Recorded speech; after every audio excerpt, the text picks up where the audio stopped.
What is going on, everybody, and welcome to another edition of the Weekly Pep Talk. I, of course, am Mr. Tony Stark, and this is my lovely wife. Pepper Potts. You're so good at that. I know. Yeah.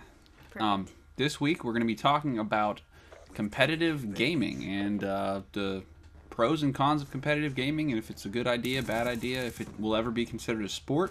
And yeah, what's the gameplay we're using? It was like a 39-7 or something? No, it's 46-9. I thought it was last week. Last week is 44-9. Yeah. 46-9. I'm moving on up. 2 more kills. Do you remember what you were using? Probably not. No. Of course. That was a while ago. Yeah. Fail so hard. Before we do get started, I have to give a shout out to my good friend Ultimate Gamer AJ, or Ultimate Gamer 502, who did predict that Louisville would beat Duke, and he made me promise to give him a shout out if they would. And they did, even though one of their players broke his leg and it hurt a lot, I'm sure. Let's not talk about that again. But anyway, shout out to him. His channel will be in the description below, and I hope I've paid my debt. Anyway, moving on, we're going to talk about competitive gaming, and why don't you just give an opinion on it, just in general. I'm not even talking about Call of Duty, because we're just going to span all genres of competitive gaming today. Well, seeing that I've only kind of been doing competitive gaming with Call of Duty, that's what I'm going to kind of stick around. I personally like it. It's way harder, and you don't get as many, at least for me, I don't get as many kills and whatnot. Sorry, my child is wanting my attention. Interrupting. But as far as, like, game quality goes, I think it's better. I like it because I don't have to deal with as much crap. Like, the bouncing betties aren't there. People don't know what that is if they're not playing COD.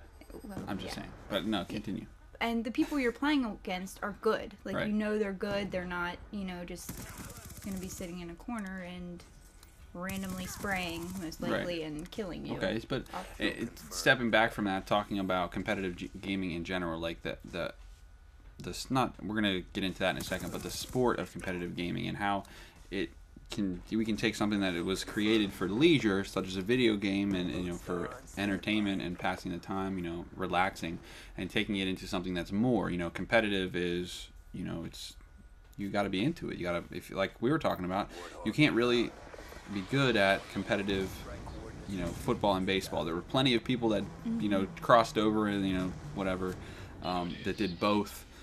And there's a lot of people that tried and failed really hard, because when you get so into one thing, you have to focus on that. So if you're like playing Halo a lot and you want to be a competitive Halo player, you're probably not going to try to branch into the competitive Call of Duty scene, right, or something like League of Legends and things like that. Like, you can be a competitive gamer and be good at a lot of things, but to be a pro, you know what I'm saying? So like that's kind of like where your focus is skewed if you you can't, you want to put all of your time and effort into one thing. Like if Tiger Woods were to try to become a basketball player, I guarantee you he would not be the caliber golf player that he would. Like, he would still have that skill, but he would never be at the top of his game if he was trying to spread himself out across a different sport. Right. And so in that aspect, will competitive gaming ever be considered a sport? Like, people call it sports, you know, esports and things like that, but the definition of a sport, if you look it up in the dictionary, is in fact an athletic event where a team competes against another team or an individual. Right. So, well, what defines athlete, I guess? You know? I got some pretty heavy duty thumbs, I'm just saying.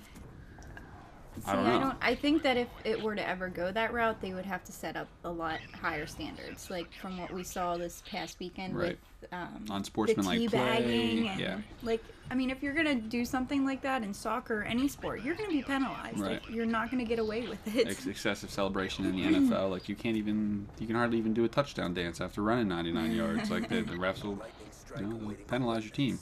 So, in that regard, like a professional sport, you know, if they want it to be, respected as such, and, you know, looked at like a legitimate thing, like the Call of Duty Championship had over 100,000 people watching at one point.